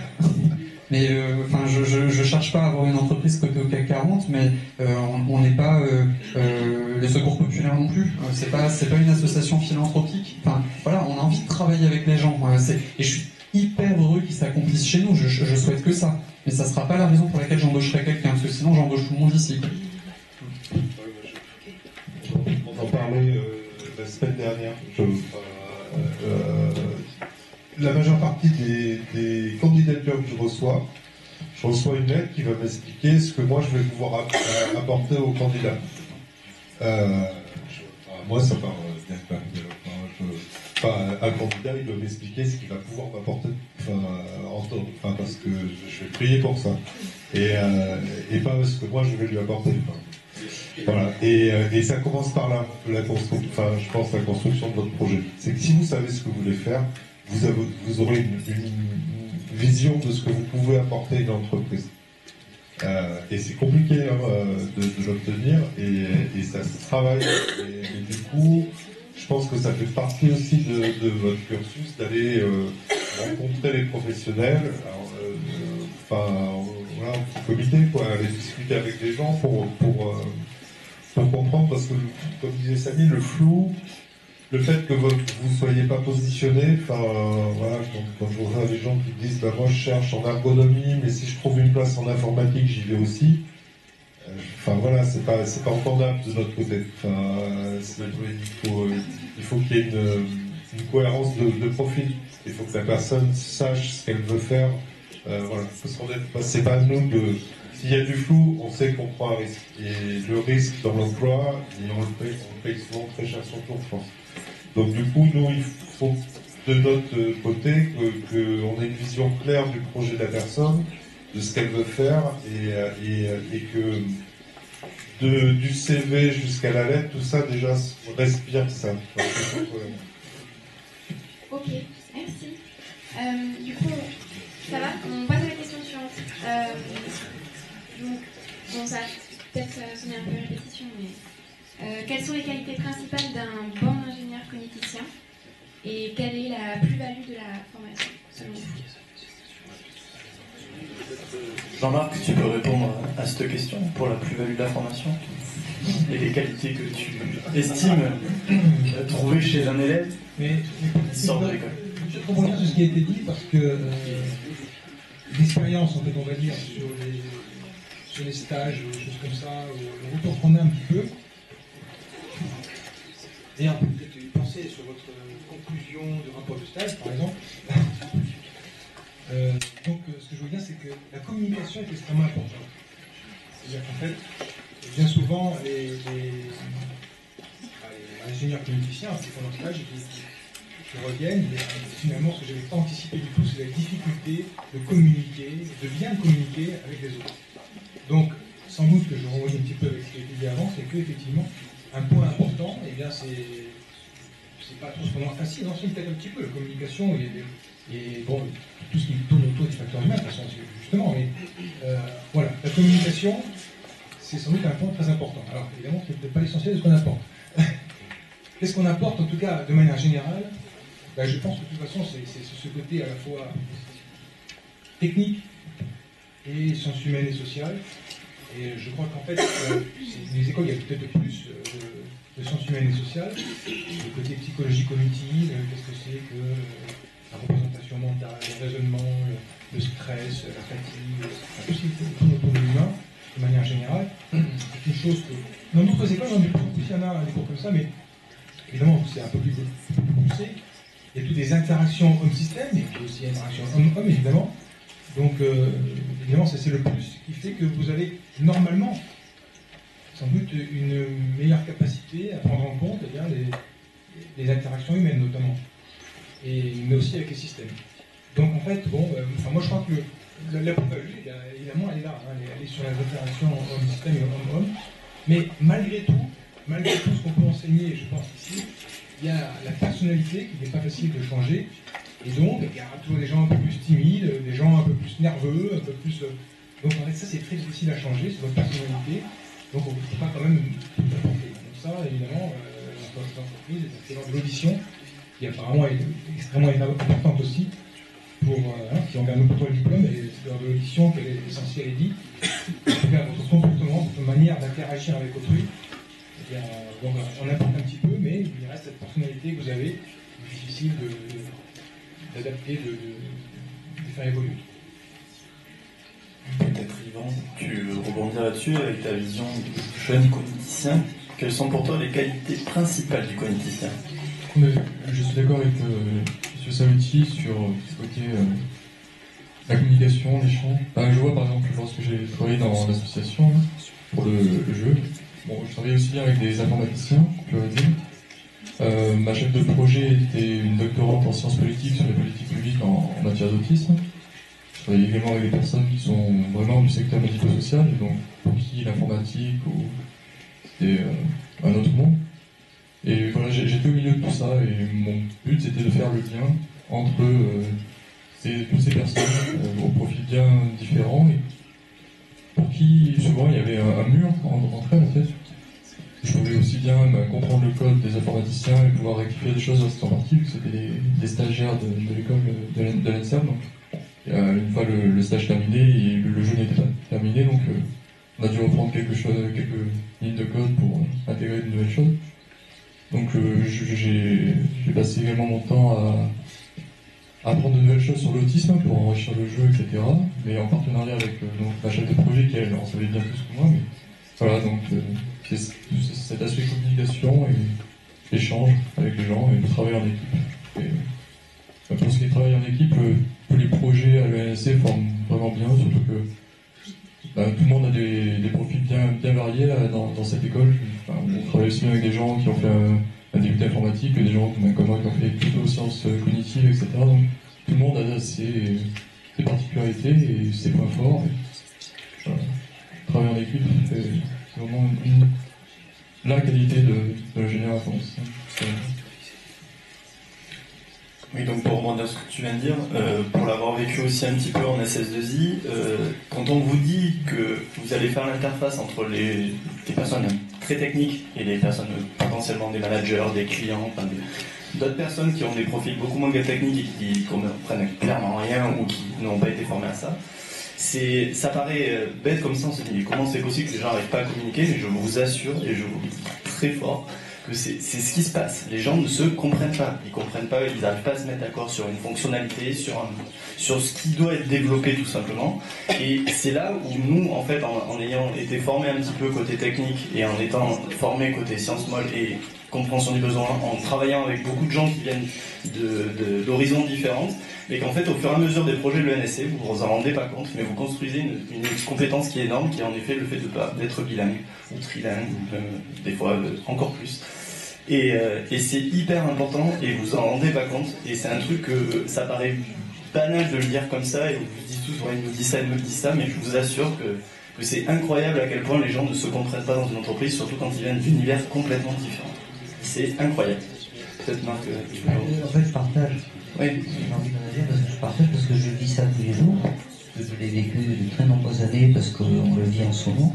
Je dirais, outre ce qui a été dit, j'en ai rien, mais si je me disais, mais au fond, c'est quoi une des compétences que j'attends aussi beaucoup de ce type de formation? En fait, c'est être capable de faire de la maïeutique. C'est vraiment être capable de faire accoucher l'esprit. Parce que c'est vrai qu'il faut un savoir-être, il faut de la communication, mais au fait aussi il faut un savoir-faire. Parce que c'est pas facile quand vous êtes dans des réunions, Florian pourrait vous en parler parce que c'est une chose qui m'a beaucoup frappé, et vous mettez dans une réunion et à un moment, les interlocuteurs de l'entreprise vous oublient carrément pour se disputer entre eux parce qu'ils ne sont pas d'accord sur un point. Comment vous gérez ça? Comment gérer? C'est pas uniquement gérer la réunion, hein. C'est beaucoup plus profond que ça. C'est qu'est-ce que vous faites de ce matériel? Il y a aussi comment vous gérez, mais qu'est-ce que vous faites de ça? Parce qu'il faut arriver à en tirer une synthèse, malgré tout. Et ça, c'est compliqué. Et je pense qu'une des choses, en tout cas, qui est importante quand on veut être bilingue, c'est parce que ça permet de comprendre les mots, mais quand vous êtes vraiment bilingue, ça va beaucoup plus loin. Vous comprenez la culture, vous comprenez les codes, et vous en tirez quelque chose. Et c'est ce que et ça, c'est compliqué. Et c'est pour ça que moi j'appelle ça un peu être capable de faire de la maïeutique, c'est-à-dire poser les bonnes questions au bon moment, avoir le bon positionnement personnel pour pouvoir finalement tirer ça. Et ça m'a donné envie de réagir parce que c'est ce qu'on vit. Ça, c'est vraiment ce que je dis. Complètement, mais pour rebondir sur la question, je pense qu'en effet, en prenant les codes et en apprenant un peu la technique, un peu les sciences moelles, etc., on arrive en effet à comprendre les codes des différents métiers et des personnes et de leurs besoins. Clairement, des besoins, c'est pourtant pas des utilisateurs, mais on comprend leurs besoins, leurs envies, qu'est-ce qu'ils ont réellement besoin au quotidien, et c'est là où on fait le maillage, et c'est là où notre légitimité se fait en fait. Et en fait, elle se fait naturellement. Donc on n'a même pas besoin de dire qu'on est légitime, tout le monde va le trouver. Tout le monde va se dire, bah putain, mais ok, lui il comprend ce que je fais, ok, il comprend les codes, ok, quand je fais des blagues de geek, il comprend. L'autre, quand il fait des blagues sur de la socio, des trucs comme ça, il comprend aussi, putain, mais je comprends pas, putain, il est génial ce type. Mais en fait, et pourtant, tu seras pas capable de faire le code qu'il fait, et tu seras pas capable d'aller faire une analyse peut-être d'activité aussi bien que l'autre. Et pourtant, tu vas comprendre, tu vas pouvoir faire matcher les deux personnes ensemble. Voilà, c'est le super Tinder de l'entreprise. On a une question, et après, on passe à la dernière. Moi, je voudrais juste rajouter un truc, parce que je crois qu'on a vachement parlé de savoir-être sur la communication, et ça m'embêterait qu'on laisse penser que la seule plus-value de la formation, c'est le savoir-être. Arriver à communiquer, c'est bien. Ouais, non, mais ça m'embêterait. C'est mon diplôme aussi, Jean-Marc. Plusieurs titres, d'ailleurs. Non, c'est pas que ça. Le savoir-faire, il est important. Et pour intervenir, encore une fois, dans des formations qui sont très différentes de ce qu'on voit ici, alors il y a un point moi, que je voudrais vous dire, c'est que vous êtes sélectionné, vous êtes brillant, il n'y a pas de doute. Alors de temps en temps, ça serait bien que vous en soyez plus conscient et que vous l'exploitiez à bon escient. Mais nous, on le voit ailleurs, les étudiants qu'on a ici, ce sont des étudiants brillants, qui travaillent bien, qui sont capables de cogiter, de penser les choses. Parfois, ça fait un peu mal au cœur de voir ce que vous en faites, mais ça, c'est un problème. Donc ça, il n'y a pas du tout de doute. Et du coup, du fait que vous avez été bien sélectionnés, que vous êtes tous bien cortiqués, que vous savez penser les choses, vous avez cette capacité à penser les choses avec alors je vais pas dire les deux cerveaux, parce que vous avez des connaissances en neurosciences aussi, je vais pas vous faire le coup, mais à la fois penser les choses en matière d'usage, en matière de solutions techniques, arriver à avoir une dualité de réflexion sur les problématiques. Et ça, c'est une compétence qui est rare. Je pense que c'est une compétence qui est très rare. On parlait tout à l'heure des différents métiers d'ergonomie de l'informaticien. Je crois que l'ergonome est effectivement très capable et bien meilleur que vous, que nous, de penser l'usage. Je crois que l'informaticien est très capable, bien meilleur que vous, que nous, de penser la solution.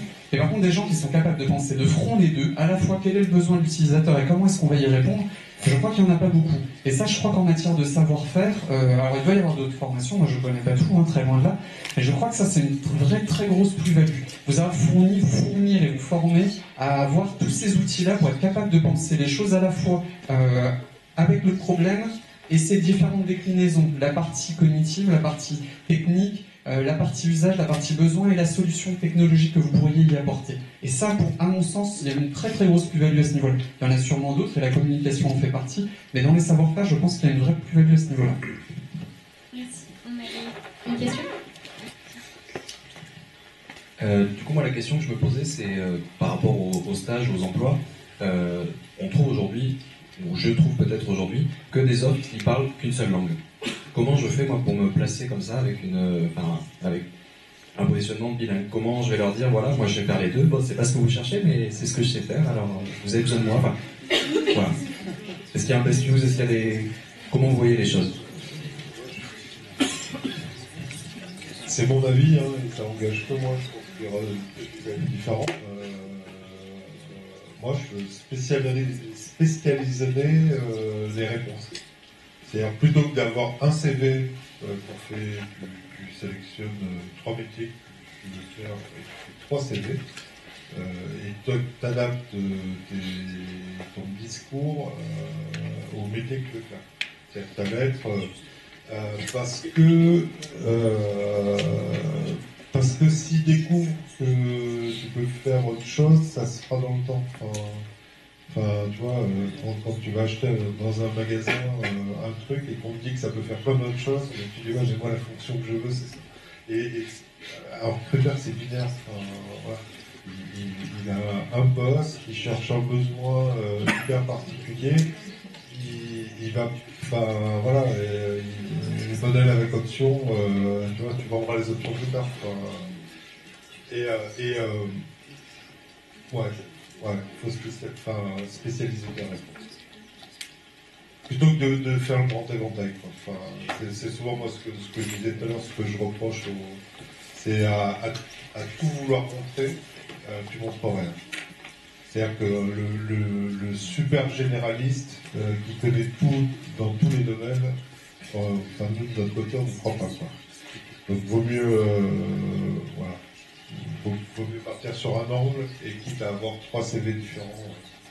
Je suis en départ, j'avais 3 CV. Ok, merci. On va passer à la deuxième question et puis comme ça après, ça va faire et ceux qui vont partir. Du coup, quel avenir pour l'ingénieur cogniticien vers l'internationalisation du métier? Et je rajouterais même comment vous voyez un ingénieur à l'étranger, comment vous voyez un cogniticien à l'étranger?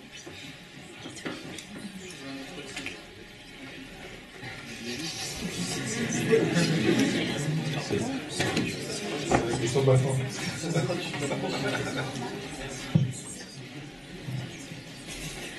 Je ne suis pas sûr qu'il y ait la question elle soit spécifique au métier de la cognitique. Enfin, tout à l'heure, je disais que la formation d'ingénieur, globalement, elle est assez reconnue à l'international. Un ingénieur français, ça représente quelque chose. Le domaine, je pense qu'ils sont moins sensibles. Parce que dans la vision, en tout cas anglo-saxonne, ce qu'ils vont valider, c'est qu'ils ont en face d'eux des gens qui savent réfléchir. Donc finalement, que vous soyez ingénieur, ils ont moins de sensibilité à la chose technique, pour le coup, en fait. Donc du coup, que vous soyez ingénieur cognitique, informatique, robotique, ils vont pas vraiment checker ça. Par contre, ils vont checker votre métier. Je pense que c'est très dur d'y aller en sortant de l'école. C'est plus facile quand on a une avance de métier. Voilà, et qu'on a déjà trouvé des choses dans un métier. Mais peut-être après la vision plus pour un groupe. Moi, ce que j'ai envie de dire, pareil, je ne peux parler que de ce que je connais, donc l'international, mais je ne connais pas tout. Je vais parler de l'Amérique du Nord. Ils ont une vision qui est beaucoup plus utilitariste. C'est-à-dire que, en fait, c'est focus, ça c'est clair. Donc ça fait le lien, hein, parce que faut aussi intégrer le temps dans la réflexion. réflexion, hein, c'est-à-dire que quelque part, bon, on part sur le sujet, et les anglo-saxons sont encore plus focus que nous. C'est-à-dire qu'eux, ils vont avoir un besoin pour que ça rentre dans la case et que ça rentre dans la case, quoi. Hein. Ceci étant, ils ne sont pas dans le... Ils ne sont pas dans le concept, ils sont dans l'essai-erreur. C'est-à-dire que, en fait, fondamentalement, ça ne veut pas dire qu'ils ne comprennent pas les concepts. Hein. C'est pas du tout ce que je veux dire. Hein. C'est pas ça du tout. C'est-à-dire qu'eux, ils se disent, voilà, on essaye, on change, voilà. Donc, ils ne sont pas sensibles à un discours qui est comme le nôtre dans notre éducation, qui est, on fait du général au particulier, on part d'un concept, on essaie de généraliser. Dès qu'on a un concept, on se dit, bon, il va marcher dans tous les sens et on va le colorer. Eux, ils ne sont pas du tout là-dedans. Du coup, c'est vrai que expliquer l'ingénieur cogniticien comme un concept, d'abord, je pense que c'est plutôt une invention française. Hein. Ça n'aurait probablement pas d'effet, ce qui ne veut pas dire que ça n'a pas d'avenir. Ça n'a rien à voir. Parce qu'aujourd'hui, en même temps, ils travaillent tous sur l'intelligence artificielle, ils travaillent tous sur le machine learning, ils travaillent tous sur les sujets que vous connaissez. Pour parler de ce que vous avez appelé les sciences molles, l'entreprise apprenante, il ne faut surtout pas croire qu'ils n'y travaillent pas. Bien sûr qu'ils y travaillent, parce qu'ils ont compris que, au fond, la capacité aujourd'hui, hein, la capacité d'une entreprise à apprendre plus vite et plus fort que les autres, c'est probablement son seul avantage compétitif qui lui reste. Ça peut paraître étonnant, mais c'est une réalité. Vous êtes dans cette sphère. Donc, c'est vrai que ça me paraîtrait assez difficile de leur expliquer ce que c'est la cognitique et leur expliquer le concept. Par contre, ce que vous avez appris, eux, ils y travaillent différemment, sous un autre angle. Après, est-ce que vous avez des expériences dans l'école de gens qui se sont expatriés? Et ça, je ne sais pas. Hein. Mais j'imagine que ça doit exister. Hein, et donc, ils y arrivent bien. Ça, c'est notre réponse à ces problèmes. Jean-Marc, en tant que spécialiste de l'international, tu veux dire... C'est ça que le reste international, voilà. Comment je sais pas quelque chose là-dessus. Donc, effectivement, aux États-Unis notamment, d'ailleurs, je pense que le cognitive engineering vient des États-Unis, pratiquement. Donc, nous sommes plutôt, on peut copier plutôt sur eux. Il y avait d'ailleurs des membres fondateurs de l'école, Guy Boy, je ne sais pas si vous avez entendu parler, qui a travaillé après chez IHMC, Institute for Human Machine Cognition en Floride.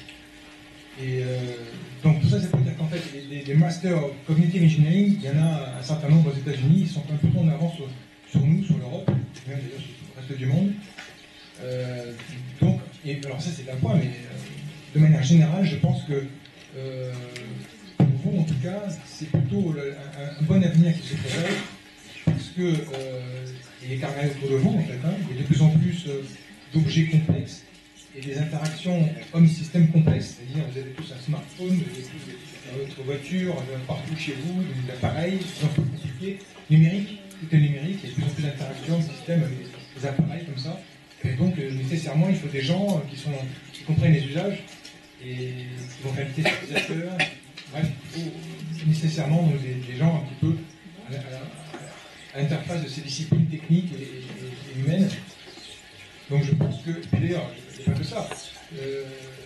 Vendredi dernier, et c'est très récent, il y avait ce même amphi, donc une réunion du Syntec numérique, c'est-à-dire en fait, le Syntec c'était une association des acteurs du numérique en Aquitaine, et qui donc disait que, c'est le numérique au sens large, hein, il y a tous les métiers d'informatique par exemple, c'est aussi les systèmes embarqués, la géolocalisation, toutes ces choses-là, la réalité virtuelle. Donc en fait, dans le numérique de manière générale, en Aquitaine, mais d'autres personnes même aussi en France, et même dans le monde, enfin en France, en tout cas en France, il y avait une augmentation prévue pour 2013 de 30%. C'est-à-dire en fait au niveau de la croissance de l'activité. Et c'était la première fois, on nous a dit depuis 10 ans pratiquement, que sous secteur confondu, on va dire, il y avait une croissance attendue dans ce secteur. Et ça vient aussi sans doute un peu des États-Unis, hein. Effectivement, on parlait de l'intelligence artificielle, avec IBM, Watson, des choses comme ça. Et on met de plus en plus de machine learning, et ça c'est en pleine croissance, donc c'est même certainement encore au début. Hein, on parle de voitures intelligentes, je ne sais pas ce que tout ça va aller, mais il y a plein de choses qui arrivent où on sent bien qu'il y a un peu plus d'intelligence dans le système, ça va déboucher sur de nouvelles applications. Il n'y a pas que ça, il y a aussi l'Internet des objets, hein, il y a de plus en plus d'objets connectés, et là encore c'est pareil, on sent bien que là l'interaction du système est encore très importante, et qu'en plus il faut donner un peu d'intelligence à tout ça. Mais voilà, nécessairement, je pense qu'il y a sans doute une très grosse croissance dans le domaine, et c'est pour ça dire que nous-mêmes, école de cognitique, on est plutôt en croissance aussi. Hein. D'ailleurs, c'est la plus grosse croissance au niveau des écoles de Bordeaux INP, c'est-à-dire qu'en fait on est effectif. Hein. Mais non seulement il y a une croissance des effectifs, mais il y a un placement des gens qui sortent de l'école aussi. Hein. Il n'y a pas de souci non plus de placement. À ce propos, d'ailleurs, je peux rebondir un petit peu sur ce qui a été dit par rapport aux startups et aux grands groupes, parce que c'était dit donc, effectivement la vendredi dernier dans le Syntex. Donc il est dit qu'à cause de cette croissance, hein, la plupart des nouveaux, enfin des élèves diplômés s'orientent effectivement plutôt vers les startups. Enfin, il y en a aussi vers les grandes entreprises. Mais il faut voir que dans les grandes entreprises, du genre Capgemini, CGI, etc., il y a beaucoup de turnover. C'est-à-dire qu'en fait, les gens restent 1 an, 2 ans, et puis ils s'en vont ailleurs, parce que donc les entreprises ne sont pas capables de les retenir, et donc du coup, ça embauche beaucoup. Hein. Et si vous voulez trouver tout de suite en sortant un poste d'informatique, je pense qu'il n'y a aucun souci, vous allez trouver. Donc, mais ça peut être. Il faut pas voir ça comme ça y est, c'est définitif, vous êtes dans une grosse boîte et puis terminé, vous en sortez plus. Non. Bien au contraire, vous pouvez penser que ça peut être en fait une première expérience pour voir, et puis si ça vous plaît pas, ou de toute façon c'est une expérience de toute façon qui sera valorisée sur votre CV, et donc vous pouvez partir à l'extérieur. En tout cas, il y a plein d'opportunités aussi comme ça.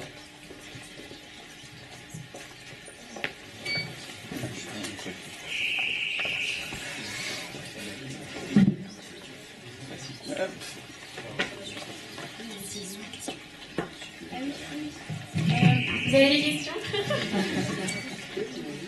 Donc, on les a encore sous la main.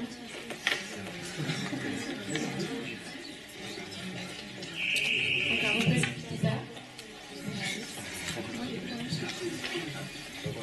Mais juste. Vous avez des questions?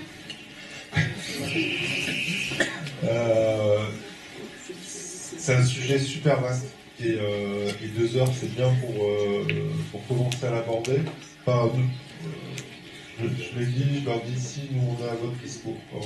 Ça fait partie du deal moral qu'on a avec l'école, c'est-à-dire que le but d'héberger des entreprises à l'ENSC, c'est aussi que vous soyez en contact et qu'on puisse discuter de ça voilà, de manière totalement informelle, parce que nous on est sur la plateforme au fond, à votre dispo pour venir voilà, pour en discuter autour d'un café entre midi et 2, à une pause, voilà.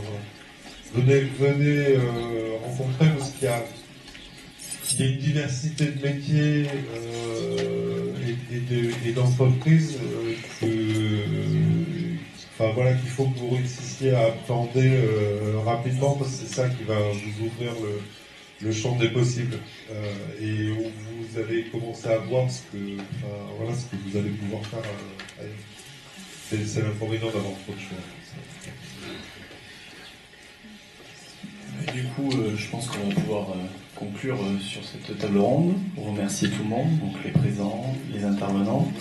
Je pense qu'en conclusion, on peut dire qu'en gros, un ingénieur cogniticien, on n'a en tout cas pas intérêt à ce qu'un jour il y ait tagué partout ingénieur cogniticien, c'est ça, parce que du coup vous ne pourrez pas faire ce que vous voulez, vous serez dans un silo et vous serez bloqué. Donc tant que pour l'instant on ne sait pas trop ce qu'on fait, alors peut-être pour vous c'est difficile, mais n'empêche que pour après évoluer, etc., c'est mieux, c'est plus facile, parce que du coup tout se fera en fonction de vous, de vos appétences, de vos compétences, de votre personnalité. Enfin, voilà. Donc, je pense que ça résume bien tout ce qui a pu se dire ce soir, que c'est surtout une manière d'être, que malgré que ce soit une manière d'être, c'est beaucoup de compétences que vous ne mesurez peut-être pas encore, que vous pourrez exercer en entreprise et vous rendre compte que tout ce qu'on a pu vous dire, c'est vrai. Et voilà, s'il y a d'autres questions, sinon on va conclure. Moi, je vais juste rajouter un truc. Vas-y. Du coup, c'est pas encore tout fixé, mais on a une volonté donc avec la junior et les entreprises qui sont volontaires de continuer peut-être pas dans un format aussi long, mais de continuer ces rencontres qu'on peut organiser entre les étudiants et les entreprises. Et du coup, on a un peu cette volonté de faire échanger les personnes qui ont déjà vécu, ou qui connaissent peut-être mieux forcément que nous, et les étudiants qui chaque année arrivent et se posent plein de questions. Du coup, voilà, c'est un peu que le début. C'est normal si vous avez encore des questions et tout, on va essayer de travailler là-dessus. Voilà. Et je remercie I2C et Akani pour l'organisation, pour l'aide qu'ils ont pu nous apporter pour que vous puissiez vivre ce moment qui, j'espère, vous a plu. Vous aurez bientôt un petit questionnaire.